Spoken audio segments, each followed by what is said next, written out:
नमस्कार विद्यार्थी मित्रांनो, आजच्या चालू घडामोडीच्या सेशनमध्ये तुम्हा सर्वांचं मनपूर्वक स्वागत। आणि आजच्या भागामध्ये आजच्या दिवशी जे महत्त्वपूर्ण प्रश्न तयार होतात त्या सर्व प्रश्नांचा आपल्याला या ठिकाणी आढावा घ्यायचा आहे आणि ज्या प्रश्नाच्या माध्यमातून तुम्हाला परीक्षेमध्ये मदत ठरणार आहे। आणि हे जे प्रश्न आहेत हे प्रश्न कशा स्वरूपाचे असतात किंवा परीक्षेमध्ये कोणत्या कंटेंटवरती भर दिला जातो, हा सगळा जो काय डेटा आहे तो तुमच्या समोर प्रस्तुत करण्याचा जो काय प्रयत्न आहे तो आमच्या ऑनलाईन प्लॅटफॉर्मवरून केला जातो आहे। आणि त्यासाठी सर्वांनी आपल्या चॅनलला सबस्क्राईब, लाईक आणि कमेंट करणं आणि हे जे लेक्चर्स आहेत ते जास्तीत जास्त शेअर करणं हे खूप गरजेचं आहे। आणि यासाठी मी असिस्टंट प्रोफेसर रमेश घोरपडे तुमच्यासमोर हे ॲनालिसिसचे जे काय लेक्चर्स आहेत ते डेली बेसिसवरती घेऊन येत असतो। मग आजचा जो काय प्रश्न आहे मित्रांनो, तो काय आहे प्रश्न तो एकदा क्लिअर करूयात।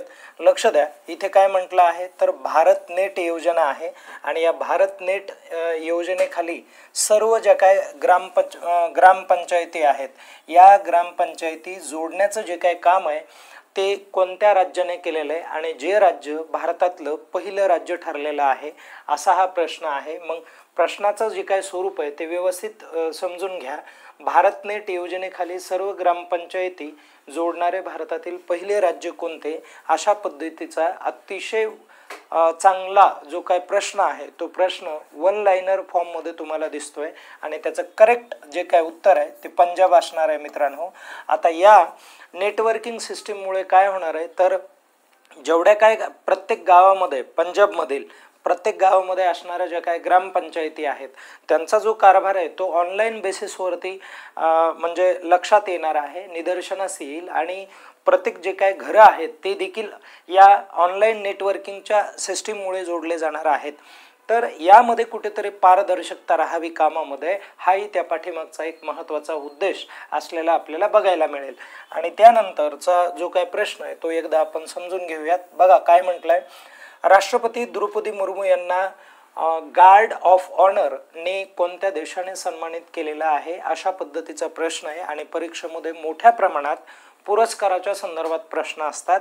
एखाद्या महान व्यक्तीला किंवा एखाद्या राजकारणामधील किंवा समाजकारणामधील असलेले जे काही प्रमुख व्यक्ती आहेत त्या प्रमुख व्यक्तींना जे काही पुरस्कार दिले जातात हे पुरस्कार आपल्याला लक्षात ठेवावे लागतात। राष्ट्रपती म्हटलं तर देशामधलं सर्वोच्च पद आहे किंवा त्यांच्या नावाने हा देश चालतो, म्हणून या पदाच्या रिलेटेड असणाऱ्या ज्या काही गोष्टी आहेत ते आपल्याला माहिती असणं खूप महत्त्वाचं आहे। आणि यांना पुरस्कार कोणत्या देशाने दिला तर हा प्रामुख्याने बोत्सवाना नावाचा देश आहे। बोत्सवाना हे आहे, बोत्सवाना नावाचा हा देश आहे आणि या देशाने काय केलेलं आहे तर त्यांना पुरस्कार दिलाय। ज्या वेळेस राष्ट्रपती द्रौपदी मुर्मू या बोत्सवाना या देशामध्ये गेल्या, त्या देशामध्ये गेल्यानंतर त्यांना 21 तोफांची जी काय सलामी ती या ठिकाणी दिली होती आणि हा सन्मान या देशाच्या माध्यमातून मिळाला। ही भारतासाठी खूप मोठी गोष्ट आहे। आणि त्यानंतर पुढे जाऊयात आपण, संयुक्त राष्ट्राच्या जल परिषदेमध्ये सामील होणारा पहिला दक्षिण आशियाई देश, किती महत्त्वाचा प्रश्न आहे बघा। अशा अँगलचे जे काही प्रश्न असतात ते परीक्षेमध्ये येतात। आता हा पहिलाच देश आहे जो आशियाई गटातला देश आहे। जेवढे मी काय ऑप्शन दिलेले ते सगळे दक्षिण आशियाई देश आहेत आणि त्यामध्ये या जल परिषदेमध्ये समाविष्ट होणारा पहिला देश कोणता ठरला आहे तर त्याचं करेक्ट उत्तर काय असणार आहे तर बांगलादेश असणार आहे। आणि बांगलादेश हे मोठ्या प्रमाणावर चर्चेत असलेला मुद्दा आहे, कारण आत्ताचा एक करंटचा विषय काल काय झालं होतं 12 नोव्हेंबरला, तर त्या ठिकाणी जे काय संगीत आणि त्याचबरोबर शारीरिक शिक्षण हे 2 विषय जे आहेत प्राथमिक स्तरावरती, तर या विषयाचे जे काही शिक्षक आहेत ते शिक्षक त्या विषयाच्या निगडीत नियुक्त करण्यावरती बंदी आणण्यात आलेली होती। जे बांगलादेशमधले जे कट्टरपंथीय मुस्लिम संघटना आहेत त्यांनी त्याच्यावरती बहिष्कार टाकला होता, बंदी आणली होती, विरोध दर्शवला होता। मग या गोष्टी कुठेतरी म्हणजे अवघड असलेल्या आपल्याला बघायला मिळत आहेत। आता पुढे जाऊयात आपण।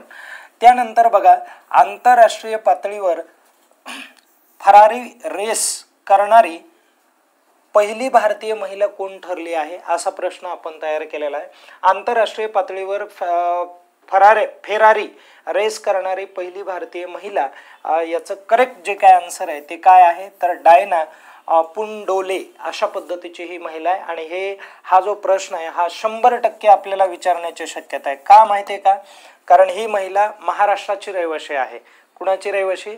महाराष्ट्रामध्ये पुण्यामधली ही महिला आहे आणि ही भारतातली पहिलीच महिला आहे जी फेरारी रेसमध्ये प्रथम क्रमांकावरती किंवा तिने विजेतेपद मिळवलेलं आहे. आणि ही महिला तुम्हाला लक्षात ठेवणं महत्त्वाचं आहे. त्यानंतर पुढचा मुद्दा आपण बघूयात. बघा, क्लच चेस चॅम्पियनशिप 2025 ही चॅम्पियनशिप अमेरिकेमध्ये पार पडली. ओके, तर चेस या खेळाच्या संदर्भामधली ही स्पर्धा आहे आणि या स्पर्धेमध्ये मॅग्नस कार्लसन हा जो आहे तो पहिल्या क्रमांकावर आला. बघा, 1 नंबर आला तो. आणि त्यानंतर परत पुढे लक्षात ठेवा दुसऱ्या क्रमांकावरती कुणाचा नंबर आहे तर हिकारू नाकामुरा. आणि तिसऱ्या क्रमांकावरती आहे फॅबियानो कारुआना. आणि चौथ्या क्रमांकावरती भारताचा खेळाडू ज्याचं नाव आहे डी गुकेश हा चौथ्या क्रमांकावरती आहे. आणि या स्पर्धेमध्ये काय झालं होतं तर मॅग्नस कार्लसन हे जे आहेत याने काय केलं होतं तर फॅबियानो कारुआना याला 2दा हरवलं होतं याच स्पर्धेमध्ये आणि डी गुकेश याला पण 2दा हरवलं होतं. म्हणजे या स्पर्धेतलं हे विशेष महत्त्वाचं विधान आहे, हे पण तुम्हाला लक्षात ठेवावं लागेल. असा या ठिकाणी मुद्दा झालेला होता. आणि त्यानंतर पुढे बघा, भारताने गुन्हेगारी व सांस्कृतिक सहकार्य करार कोणत्या देशाबरोबर केलेला आहे असा एक प्रश्न तुम्हाला विचारला जाणार आहे. तर त्याचं करेक्ट जे काय आन्सर आहे ते काय असणार आहे? क्युबा असणार आहे मित्रांनो. कारण काय झालं माहिती आहे का तर क्युबा बरोबर आपण काय करणार आहोत की गुन्हेगारीमध्ये जर एखादी घटना घडली तर क्युबा आपल्याला सहकार्य करेल आणि आपण त्यांना सहकार्य करू. फॉर एक्झाम्पल, भारताची व्यक्ती जर क्युबामध्ये असेल आणि ती भारताविरुद्ध जर कटकारस्थान करत असेल तर क्युबा आपल्याला संरक्षण देईल, आपल्या बाजूने म्हणजे मत देण्याचा प्रयत्न करेल आणि त्या व्यक्तीला आपल्या हवाली किंवा आपल्या स्वाधीन करण्याचं जे काय काम आहे हे क्युबाच्या माध्यमातून होईल. सांस्कृतिक देवाणघेवाणीचं जे काय काम आहे हे देखील क्युबा बरोबर आपलं होणार आहे आणि म्हणून हा करार निश्चितच एकदम चांगला ठरतोय. आणि त्यानंतर पुढचा मुद्दा बघा, राहुल द्रविड जे आहेत क्रिकेटर, तर राहुल द्रविड यांची खालीलपैकी कोणत्या कंपनीचे ब्रँड अँबॅसेडर म्हणून नियुक्ती झालेली आहे तर त्याचं करेक्ट जे काय उत्तर आहे ते काय आहे तर पॅरादीप फॉस्फेट्स लिमिटेड ही कंपनी आहे आणि या कंपनीचे ते काय असणार आहेत तर ब्रँड अँबॅसेडर असणार आहेत. परीक्षामध्ये कुठल्याही परीक्षेला या प्रश्नावरती खूप भर दिला जातो. एखाद्या संस्थेचे, एखाद्या कंपनीचे किंवा सरकारी विभागाचे असलेले ब्रँड अँबॅसेडर आपल्याला लक्षात ठेवावे लागतात. कोणत्या संस्थेचा ब्रँड अँबॅसेडर आहे किंवा कंपनीचा ब्रँड अँबॅसेडर आहे ते लक्षात ठेवणं गरजेचं आहे. आता बघा, राष्ट्रीय जल पुरस्कार इथून पुढचे प्रश्न याच विषयासाठी असतील किंवा या कंटेंटसाठी असतील हे लक्षात घ्या. काय म्हटलंय? राष्ट्रीय जल पुरस्कार आहे 2025ला वितरित झाला. हा जो पुरस्कार आहे तो केंद्रीय जलशक्ती मंत्रालयाअंतर्गत दिला जातो आणि गंगा संरक्षण विभागाअंतर्गत दिला जातो. संयुक्त विद्यमानाने हा पुरस्कार मिळतो म्हणून ते लक्षात राहू द्या. केंद्रीय जलशक्ती मंत्रालय आणि गंगा संरक्षण विभाग या अंतर्गत दिला जाणारा हा जो पुरस्कार आहे या पुरस्कारामध्ये सर्वोत्कृष्ट राज्य म्हणून कोणत्या राज्याला पुरस्कार मिळालाय किंवा प्रथम क्रमांकाचा पुरस्कार हे कोणत्या राज्याला मिळाला आहे तर मित्रांनो आपल्यासाठी एक खूप अभिमानाची गोष्ट असेल. महाराष्ट्र हे राज्य प्रथम क्रमांकाचं आहे म्हणून हाही 100% प्रश्न येण्याची दाट शक्यता आहे. आता परीक्षेला ज्याही इथून पुढे परीक्षा होतील त्या परीक्षेला अशा स्वरूपाचा प्रश्न येईल की राष्ट्रीय जल पुरस्कारामध्ये प्रथम क्रमांकाचा पुरस्कार खालीलपैकी कोणत्या राज्याला मिळालाय तर त्याचं करेक्ट आन्सर काय असणार आहे? महाराष्ट्र राज्य असणार आहे. म्हणून हे लक्षात राहू द्या. आता पुढचे प्रश्न आपण याच अँगलने तयार केलेत तर लक्ष द्या मित्रांनो. बघा की राष्ट्रीय जल पुरस्कार हा जो आहे तो स्थानिक स्वराज्य संस्था या गटामध्ये पण दिला जातो. तर या गटामध्ये दिला गेलेला आहे तर प्रथम क्रमांकाचा गट कोणता असणार आहे किंवा प्रथम क्रमांकाची स्थानिक स्वराज्य संस्था कोणती आहे तर त्याचं करेक्ट आन्सर काय आहे तर मुंबई महानगरपालिका आहे मित्रांनो. म्हणून हे पण महत्त्वाचं आहे. मुंबई महानगरपालिकेला पाण्याच्या व्यवस्थापनाच्या संदर्भामध्ये विशेष हा पुरस्कार मिळाला आहे आणि तो स्थानिक लेवलचा पुरस्कार आहे, म्हणून हे पण तुम्हाला लक्षात ठेवायचं आहे. पहिल्या क्रमांकाचा पुरस्कार मिळवणारी महानगरपालिका म्हणजे मुंबई महानगरपालिका आहे आणि हाही आपल्या परीक्षेसाठी महत्त्वाचा प्रश्न आहे. आता एक शेवटचा प्रश्न बघा की जल पुरस्कारामध्ये, राष्ट्रीय जल पुरस्कारामध्ये नाशिक जिल्हा हा जो आहे, नाशिक जिल्ह्यातील कोणत्या संस्थेला द्वितीय पुरस्कार मिळाला आहे हे एक महत्त्वाचं आहे. बघा हा जो पुरस्कार आहे तो कोणत्या कॅटेगरीमध्ये दिला जातो, तर राष्ट्रीय जल पुरस्कार हा राज्यांच्या संदर्भामध्ये असतो, स्थानिक स्वराज्य संस्थांच्या संदर्भामध्ये असतो आणि त्याचबरोबर विविध स्वरूपाच्या ज्या काय संस्था आहेत आणि ज्या पाणी व्यवस्थापनाच्या संदर्भात कामं करतात अशा संस्थांच्या संदर्भात हा पुरस्कार दिला जातो.